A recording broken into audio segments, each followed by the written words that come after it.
Hello everyone, welcome back to the Motorsport Fanboy channel, and today we're going to discuss or talk about the whole Racing Point / Aston Martin, Sergio Perez and Sebastian Vettel situation, in which when I make a Twitter poll, on Twitter, 55 of you voted yes for me to make this video. So yeah, I hope you guys will enjoy this video to hear what I think about the situation and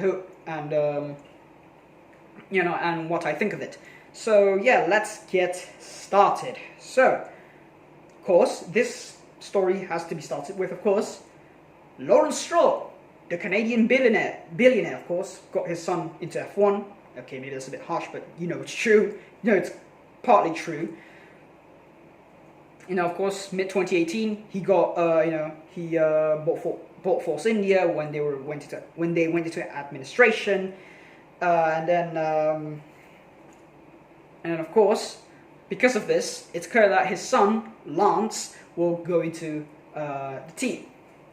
Now, because of this, that means one of Sergio Perez and Esteban Ocon, the two Force India drivers at the time, one of them might have to get booted out, and of course, Ocon is the one who got booted out because, well, he doesn't have as much, he doesn't give as much when it comes to sponsors to Sergio Perez. And essentially, he's just not the better driver, also.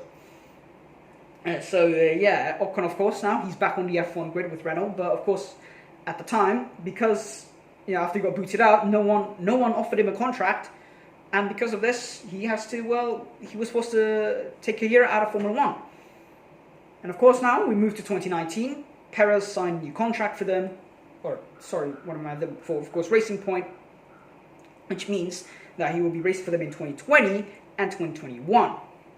Now, yeah, about that contract, there's a twist in it, which we'll get to later on after some explaining to do. Now, I think what changed this a lot is, of course, Sebastian Vettel. Four-time world champion, one of the best Formula 1 drivers of all time, let's be honest. And then, of course, he left Ferrari in quite a messy situation way, which I'll probably talk about in a future video, but of course not now. So of course, Vettel got booted out of Ferrari, and as a result, of course, he's free on the market. Now, the question people are asking after that is, where will he go after this? Well, can it be retirement, which seems like he is if you read his statement of him leaving Ferrari, or come back to Red Bull, which apparently now Horner and Marcus said no, he won't come back to Red Bull. But hey, they said the same thing. But hey, they said Gasly wouldn't lose his seat, and then he lost it like a week later. Okay, don't trust anything Horner says, because it's difficult. And then, of course, Renault, which, of course, not possible anymore, because Fernando Alonso is the one coming back there instead. And then, of course, Aston Martin. Now, with Aston Martin, we never consider that as the first choice, because, well, do they really need Seb? Do they? They have literally Sergio Perez, one of the best drivers on the grid right now, let's be honest, and Lance Stroll. Someone who is not a bad driver, and the thing is, still very young, and he can still get better. Now, so as you can tell, this isn't really, Aston Martin should be ready for 2021, driver-wise at least. But of course, because of Seb getting booted out of Ferrari, things got a bit complicated.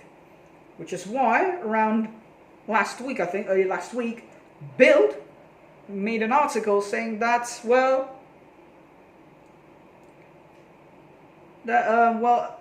and Aston Martin might have an agreement, expecting an agreement. And of course, this surprises a lot of people. This really did, because once again, we all thought that, racing, there's no need for them to change, because they already got a good lineup. But of course, this is Formula 1. This is a ruthless sport. So of course, if there's like a 4-time world champion literally free on the market, why wouldn't you look at him? He's a 4-time world champion and a big brand as well. As someone who can help the Aston Martin brand.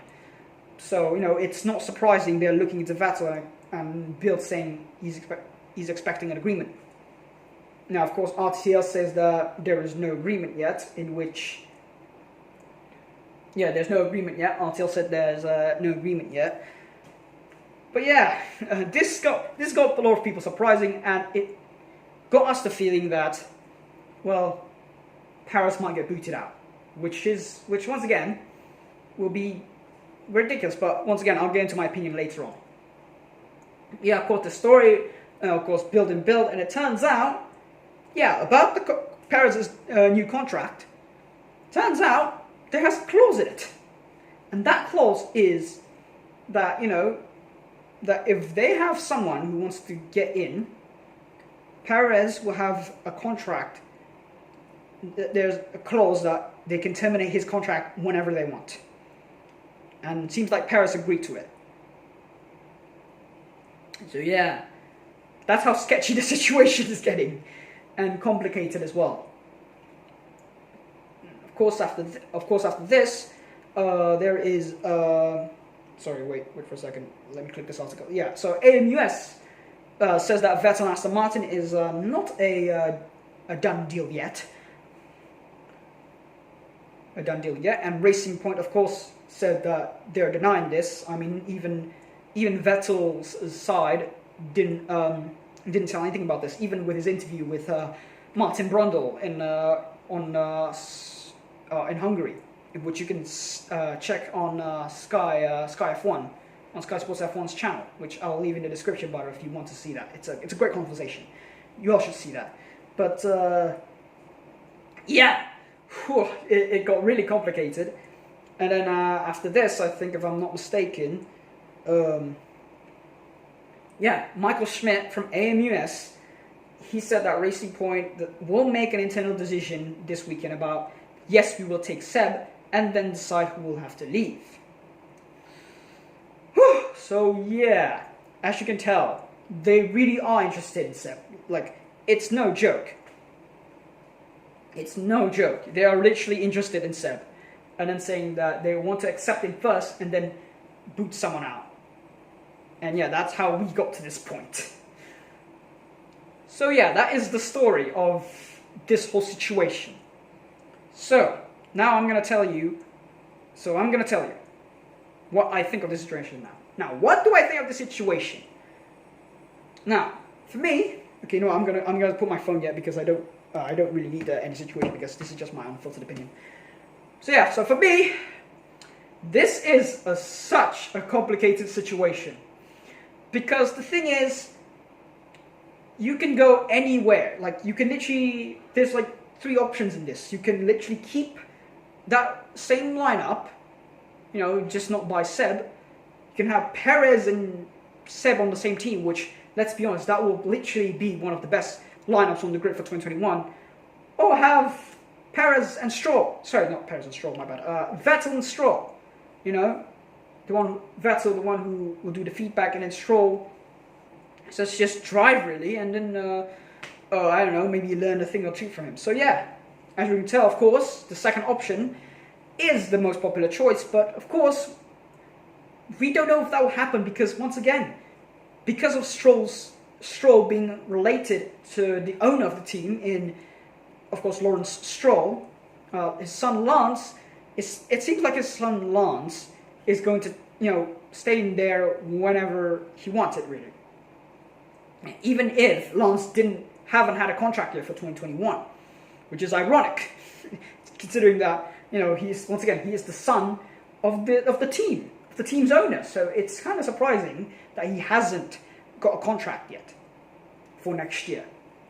But yeah, this is a very, very complicated situation. And the thing is, the most shameful thing is that Seb is getting hate for this. And I was like, guys, you can't hate on Seb. Like, remember, guys, you guys have to remember, this sport here, Formula 1, is a ruthless sport. A business pretty much. So of course, it's not surprising that Seb if there's an opportunity for him to get into a team, of course he'll take it.